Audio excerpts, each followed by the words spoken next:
Morning friends, welcome again to Fresher Classes. Today we discuss our further topic from the subject of environmental education. तो जैसे कि हम लोग पढ़ चुके थे कि इकोलॉजी क्या है, इसे किसने दिया, इकोलॉजी का मतलब क्या होता है, the study of earth house.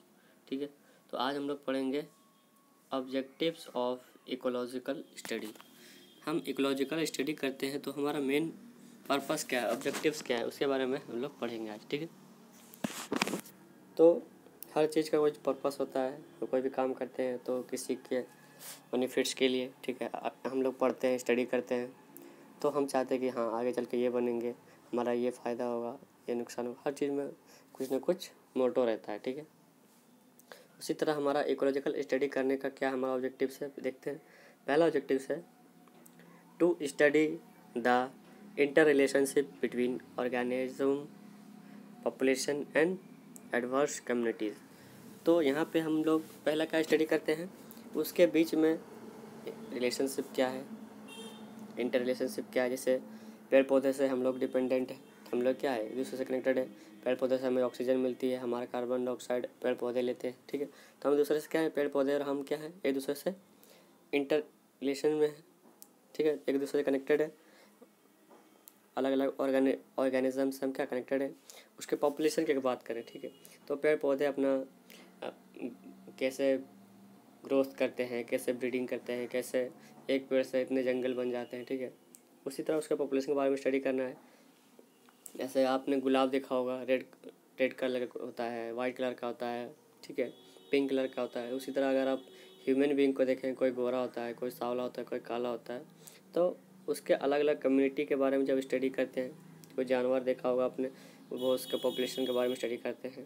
ठीक है, तो हर एनिमल्स का ऑर्गेनिज्म सिंपली बोल सकते हैं, तो अलग अलग ऑर्गेनिज्म का स्टडी करते हैं, उसके इंटररिलेशनशिप देखते हैं कि वो कैसे अपना ग्रोथ कर रहा है। ठीक है, ये तो पहला हो गया। अब दूसरा पॉइंट क्या है, to study local and geographic distributions of organism. ठीक है, हम लोकल और जियोग्राफिक, जैसे आपने देखा हो सैटेलाइट से हमारा क्या पूरा गूगल मैप पे दिखता है, तो जियोग्राफिक तौर पर भी हम लोग देखते हैं कि पूरा हमारे वर्ल्ड में कितना पॉपुलेशन है। जैसे हम लोग देखते हैं largest population of the animals कहाँ पे ज़्यादा है, सबसे पॉपुलर कौन सा है, उस कौन सा ज़्यादा डिफरेंट एनिमल्स है, हम लोग पढ़ते हैं, जीके में पढ़ते हैं। ठीक है, कहाँ कौन सा पार्क में ज़्यादा जानवर, बाघ पाए जाते हैं, शेर पाए जाते हैं, हाथी पाए जाते हैं। ठीक है, अलग अलग जगह की प्रजाति अलग अलग स्टडी करते हैं।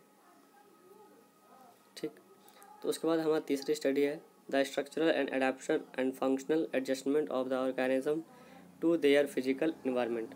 तो यहाँ पे हम लोग क्या उसका स्ट्रक्चर, वो इसका बॉडी शेप कैसा है, वो कुछ लंबे कद के होते हैं, कोई शॉर्ट होते हैं, कोई मीडियम होते हैं। ठीक है, उसका एडेप्शन कैसा है, वो कहाँ पे रह सकते हैं। जैसे पानी में मछली रह सकती है। ठीक है, अगर ह्यूमन बीइंग से बात करें तो कश्मीर में बहुत सारे लोग, हमेशा क्या ठंड रहती है, तो कश्मीर में बहुत सारे वहाँ रहते हैं। ठीक है, तो कश्मीर वाले अपने आप को कैसे अडॉप्ट किए हुए हैं। ठीक है, आप अडॉप्ट किए हुए हैं, हमेशा हीटर लेके चलते हैं, अपने आप को क्या वहाँ रहने वाले लोग भी जिंदा है। ठीक है, तो अपने आप को क्या एक दूसरे से ढाल कर रखे, अनुकूल बना कर रखे एनवायरनमेंट को अपने हिसाब से। जैसे बहुत जहाँ ज़्यादा गर्मी पड़ती है वहाँ के लोग कैसे अपने आप को अडॉप्ट किए हुए हैं।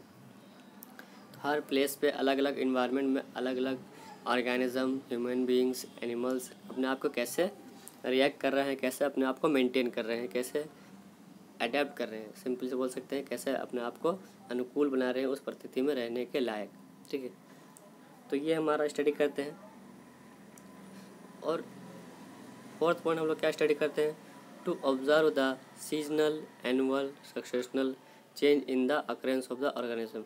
अब अलग अलग सीज़न आता है, गर्मी आती है, बरसात आता है, ठंड आती है, तो अलग अलग मौसम को झेलते हुए कैसे वो जी पा रहे हैं।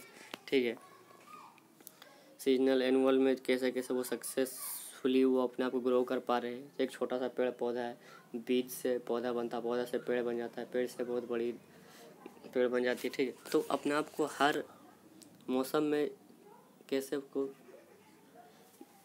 झेल के कैसे आगे बढ़ रहे हैं। ठीक है, तो उसको हम देखते हुए हम स्टडी करते हैं। ठीक है, गर्मी भी झेलती है, बरसात भी झेलती है, ठंड भी झेलती है। तो हर चीज़ को पार करके सक्सेसफुली जो चेंजेज आता है, सक्सेशनल चेंजेस को बोलते हैं, वो अपना आप को जो इसमें स्टडी करते हैं वो हमारा क्या होता है, ऑब्जेक्टिव्स ऑफ इकोलॉजिकल स्टडी में आता है। ठीक है, ये सारी बात हम किस में स्टडी करते हैं, इकोलॉजिकल स्टडी में। ठीक है, अब लास्ट पॉइंट आता है हमारा the study of the biological productivity and energy flow.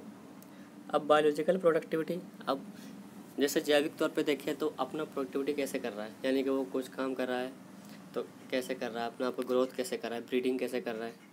ठीक है, बायोलॉजिकली कैसे ब्रीडिंग हो रहा है, पेड़, एक पेड़ से 2 पेड़ कैसे बन जा रहे हैं, 3 पेड़ कैसे बन जा रहे हैं, पूरा जंगल कैसे बन जा रहा है। ठीक है, तो यहाँ पे हम लोग उसका बायोलॉजिकल प्रोडक्टिविटी देखते हैं, उसका एनर्जी फ्लो किस टाइप का है। सही, एनर्जी फ्लो, हम लोग खाना खाते हैं हमें एनर्जी मिलता है। ठीक है, तो पेड़ पौधों में एनर्जी कहाँ से आती है, सनलाइट से आती है। ठीक है, अगर किसी एनिमल का ले लें तो बाघ का एनर्जी कहाँ से आती है, वो जिसको खाता है उसकी एनर्जी इसमें ट्रांसफ़र होता है। ठीक है, जैसे एक घास को, मान लीजिए ग्रास, एक ग्रास को कौन खाता है, कीट खाता है, कीट को कौन खाता है, सांप खाता है, सांप को चील खाता है। तो उसका एक फ्लो होता है, इसकी एनर्जी उसमें ट्रांसफ़र होता है। तो जैसे कि आप थर्मोडायनेमिक्स अगर पढ़ेंगे तो उसमें एक बहुत अच्छा स्टेटमेंट दिया हुआ है, energy neither be created nor be destroyed. हमारा जो एनर्जी है, एनर्जी वो neither be created nor be destroyed, it only transfer from one system to another system. ये सिर्फ एक सिस्टम से दूसरे सिस्टम में कन्वर्ट हो सकता है, ट्रांसफ़र हो सकता है। हम लोग ना ही उसको बर्बाद कर सकते हैं, ना ही उसको बना सकते हैं। तो एनर्जी का ट्रांसफ़र कैसे हो रहा है, एनर्जी फ्लो कैसे हो रहा है नेचुरल सिस्टम में, तो उस चीज़ की स्टडी करते हैं हम लोग। ठीक है, तो ये हमारे सारे क्या है, ऑब्जेक्टिव्स ऑफ इकोलॉजिकल स्टडी। ठीक है, तो I hope you can understand better.